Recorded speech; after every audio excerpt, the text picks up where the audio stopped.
So the floral industry of Ghana is projected to generate about 120 million US dollars into the nation's revenue. However, as we speak, the industry is doing about 2.5 million Ghana 2.5 million US dollars into the Ghanaian economy. This is a situation that is worrying, and hence we want to find out from the farmers or the producers of the various ornamental plants and then floral in Ghana some of the challenges that they go through, and then what is the prospect of Ghana's floral industry. With me is Mr. Isaac, who is the CEO of Emperors Gardens in Accra, and we are here to actually have interactions with him about the floral industry. Thank you so much, sir.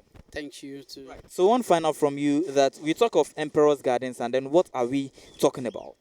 Emperors Garden is a company that is into flora, as you talk. We grow plants, we groom plants, and we sell plants. Right. So for how long have you been doing this? Over 10 years, please. And over 10 years we've been doing this. How has the industry been like so far? Is it one that has future for the country's economic development and prospects? Future, yes. Yes, if we change our mindset. Yes. Uh, this industry has a very great future. If we change our mindset and how we do things in Ghana, we will knock down Kenya. I bet you 5 years from now we'll bring down Kenya. Not to bring them down to just to go above them. Yeah. We're not competing with Kenya, just we'll bring them down. If we change our mindset, that's just what is wrong with us. So it means that changing mindset, and you as an expert in this field, what exactly is that force or that thing that is really driving people away from the purchase of floral and then the use of it for various activities as well?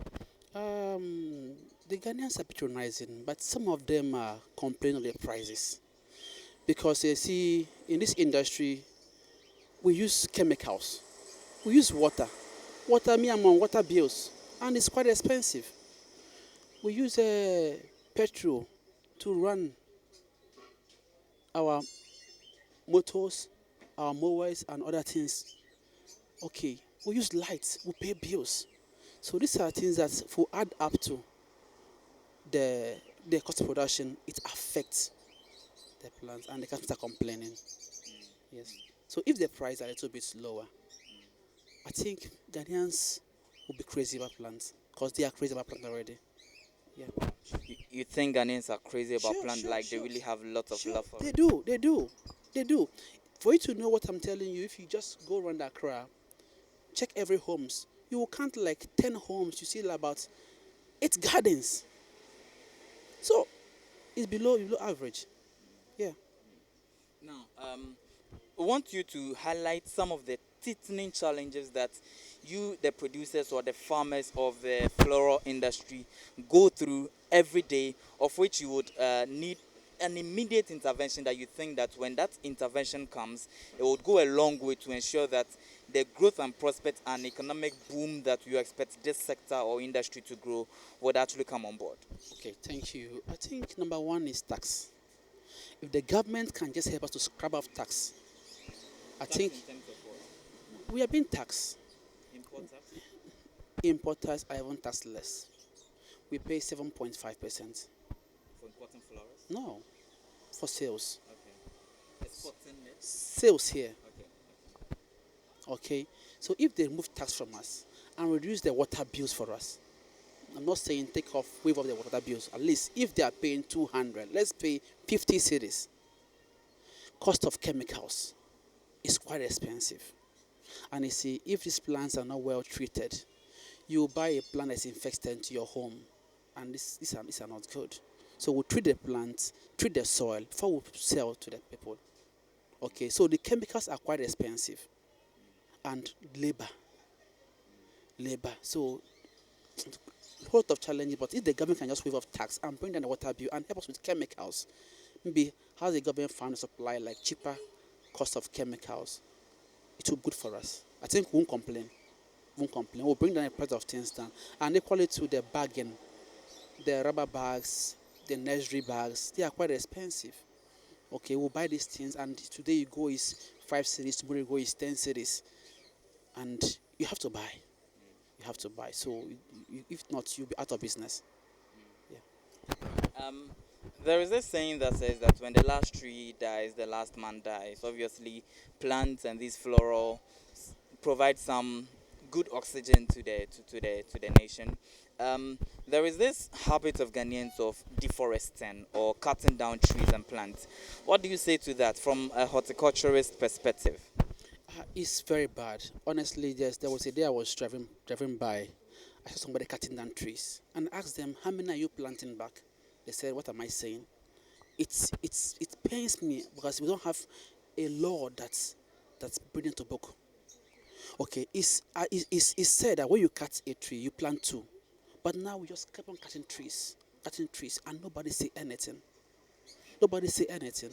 It's a wrong habit because you see, your life is in the plant, and the plant lives in you. The plant you breathe in oxygen, and breathe out carbon dioxide. The plant breathes in carbon and breathe out oxygen. So the plant life is in you, and you are in the plant. So the life is as good as you. So imagine them cutting down trees. How do we survive? You understand that? Yeah. So now we want to find out the attitude of Ghanaians in terms of the purchase of these flowers. Initially, you talked of the fact that people love it and their love for it is so enormous, but the purchase of it is the challenge. What do you think is really accounting for Ghanaians not really buying flowers? As I told you before, the cost of it. The cost, either the cost of purchasing the flower or the cost of maintenance. You see, when you purchase a flower, the maintenance are under factor. So at times they don't have enough money to hire a garden company to maintain their garden. So you just keep it simple. You see. Right now, let's look at the various plants and the various flowers that you have here.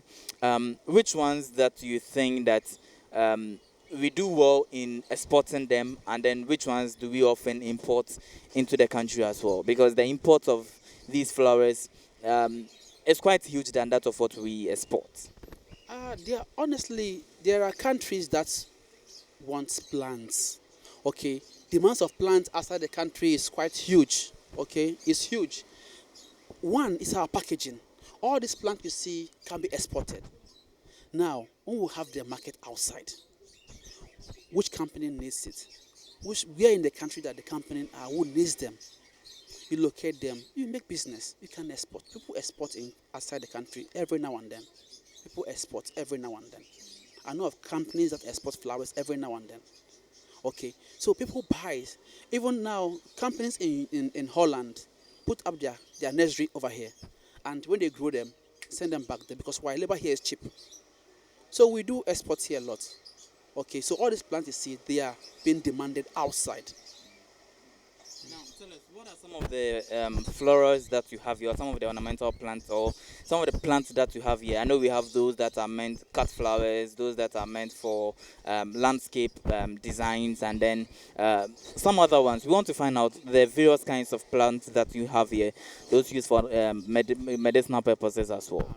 Okay, medicinal for these plants, we don't have them here. We have them in the farm.